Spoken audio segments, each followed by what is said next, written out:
Well, I didn't realize how I guess popular my first video about the cluster would be, and I honestly probably wouldn't even have thought to check the view count if a couple people hadn't commented on it. So thank you for that. That was kind of a pleasant surprise to log into and see that. So I guess that's some motivation for me to continue on this project and find some more time to devote to it, since I guess quite a few of you are really interested in this. So I think the first thing I'm going to do, in an attempt to sort of treat this like a real experiment, is to continue to use Python for the moment, but use it on some different problems, some other things that are quote unquote embarrassingly parallel, which I believe includes things like compression and image rendering. So the first thing I'm probably going to do is some really some challenging compression that's really going to tax the nodes and tax the other computer to compare it against, and see if that 20x differential continues to exist for problems other than stuff like finding primes. I honestly have no idea. I mean, this really has been like just now dipping my toes into the distributed computing world. Luckily, ChatGPT has been a lot of help setting all this up. I'm not sure if it probably would have taken me 5 times as long to sort everything out. So it's been really helpful and is very knowledgeable on MPI, which is I'm really thankful for that. So yeah, like I said, for this next part, I'm going to stick with Python, have it use some kind of generic or maybe built-in algorithm, or just use a standard library for some kind of punishing compression algorithm like Z standard, or something that is preferably something that is lossless, because who really cares about lossy compression?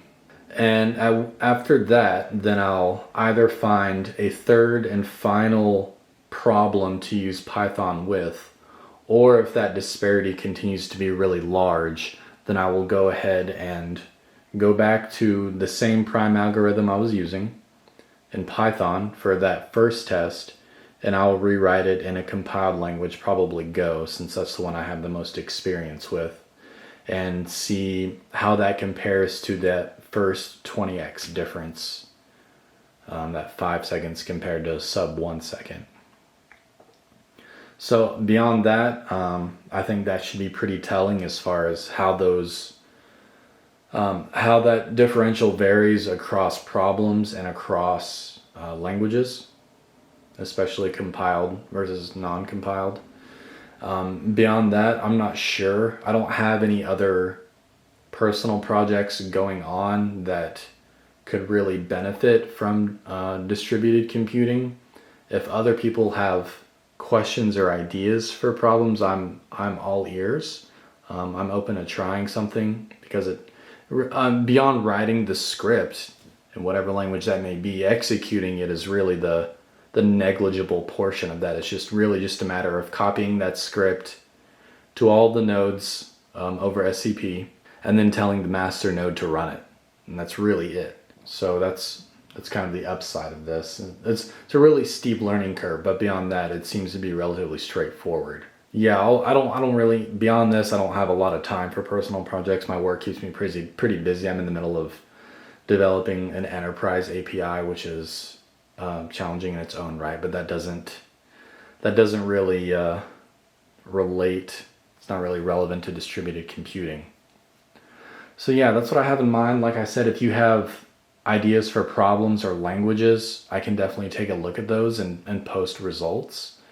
But as it stands, it's a compelling kind of platform to do some pretty punishing testing. I mean, really $300 out the door, and you can do some pretty interesting stuff with this. There are other things that I'll probably get around to, Kubernetes clusters and things like that, which is actually applicable to what I do at work, or some Proxmox high availability nodes or something like that. like I said in my first video, my main reason for building a cluster was for distributed computing and to get more familiar with MPI, just because as a concept it's really interesting to me. But otherwise, thank you again for all the interest that my first video has gotten. I really appreciate it. It's nice to see. I did not at all expect it, so that's cool if some discussion and learning crops out of it in the comment section. That'd be really cool too. I can make a point now that I know it's, relatively speaking, kind of popular. I can check it more frequently if people have questions and stuff like that. But thanks again, and we'll see you next time. Hopefully I'll be able to get to this in the next couple days. I can always run it from home if I need to, but I do have a small child and he keeps me busy. But I'll try and make it within the next week, another video and update. But thanks again.